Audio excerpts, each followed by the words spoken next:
Have you ever said to yourself something like, I don't feel like I'm getting closer with my wife, or I feel so far, even though we live under the same roof?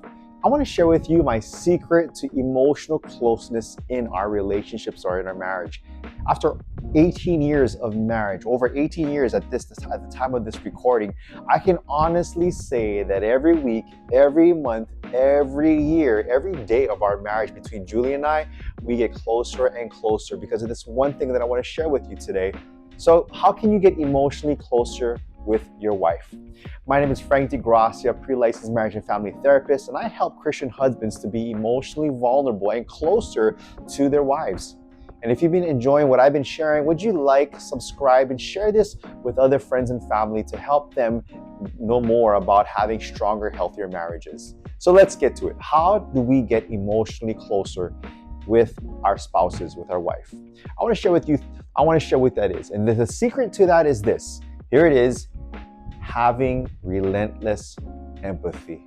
Showing relentless empathy to your wife is the secret. It's the key. How do we do that? I want to share with you three things you could do to have relentless empathy with your wife that will automatically bring closeness to our spouses, to your significant other, to your wife. So how do we show emotional closeness, emotional intimacy, where you and your wife is drawing closer? The first thing, number one, is this: validate her emotion. Validate her emotion. Saying things such as, that must feel embarrassing, that must feel sad, that must feel hurtful, right?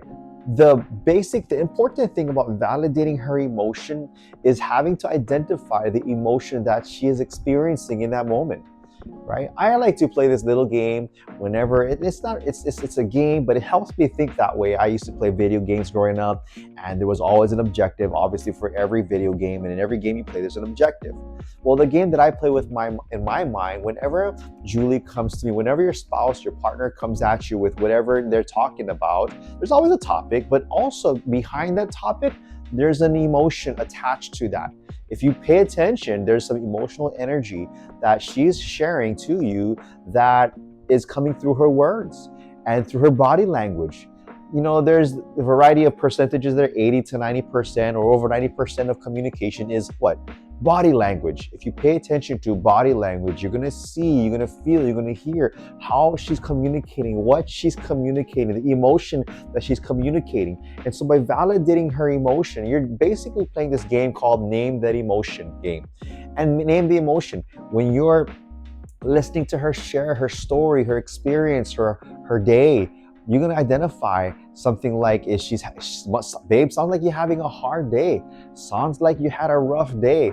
And what I do is I try to label or identify and put out the emotion that I'm thinking she's experiencing. So let me throw some examples at you, right? You tell me what emotion you think by these words that she's sharing with you. What do you think the emotion is that she's experiencing in that moment? So for example, here I got some examples here. Say she comes home and she finds out that after sharing her stories, her experiences with her coworker goes and tells other coworkers about what your wife shared in discretion, in secrecy, in trust.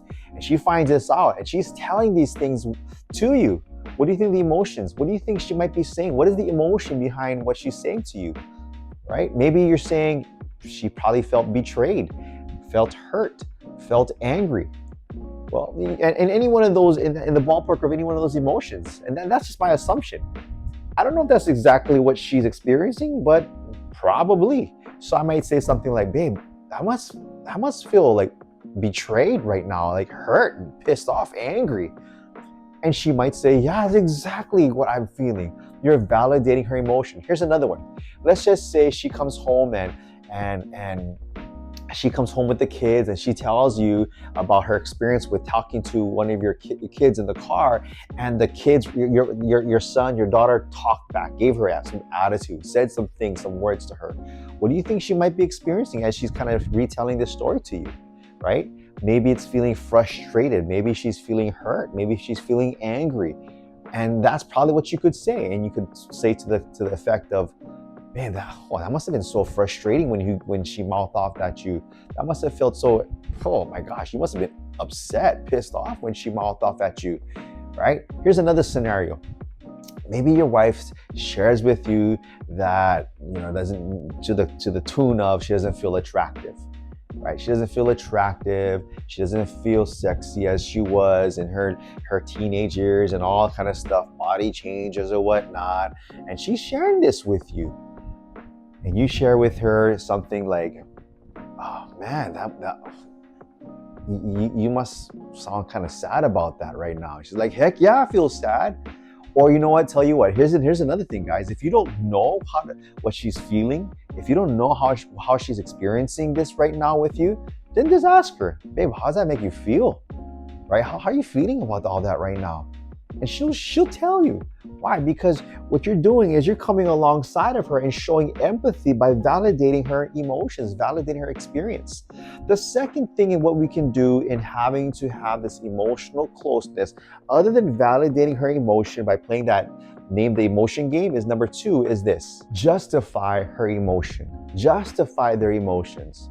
In other words, after you identify the feeling of what she's experiencing as she's saying these things to you, now it could be about you, it could be about someone else, but whatever the content is of what she's telling you in that her experience, you validate like, oh, I'm so sorry, you must feel pissed off at me right now. You must feel so betrayed or hurt or angry or sad or scared. I'm so sorry. Then we justify their emotion. Something to the effect, you might probably say like, I would feel the same way if I was in your situation. I hear you. I get you. I'd feel like that too if I was in your shoes, right? We're not trying to fix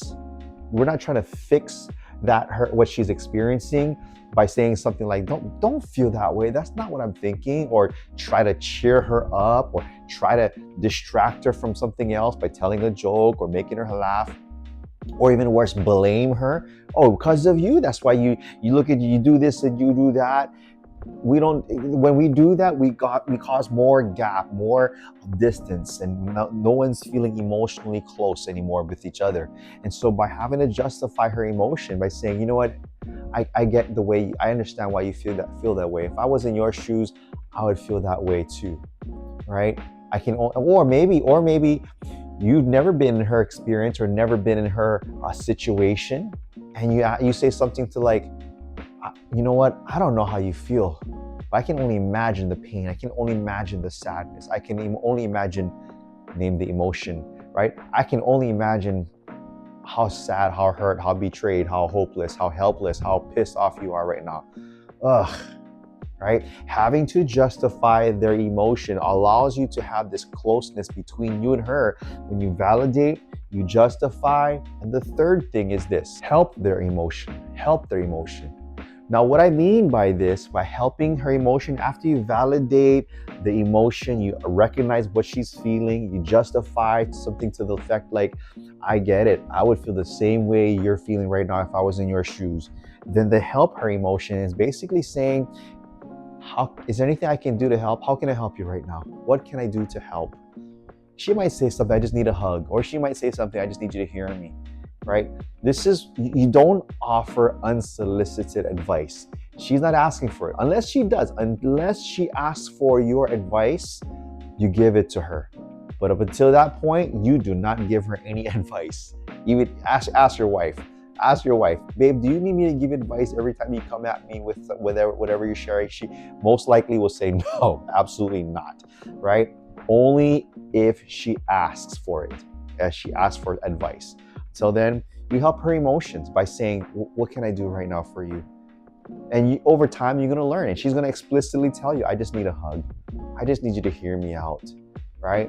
And it's so important to check in with her to see what she's needing when she's experiencing these emotions, to check in.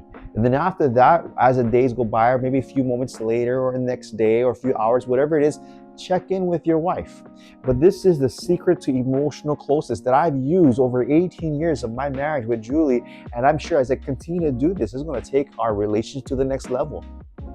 And so it's important to validate, justify, and help. I want to encourage you to do that. It's a secret that many couples do to have that emotional closeness and to check in with her. In fact, I talk more about checking in with our spouses. If you just check out this video, and I'll see you there.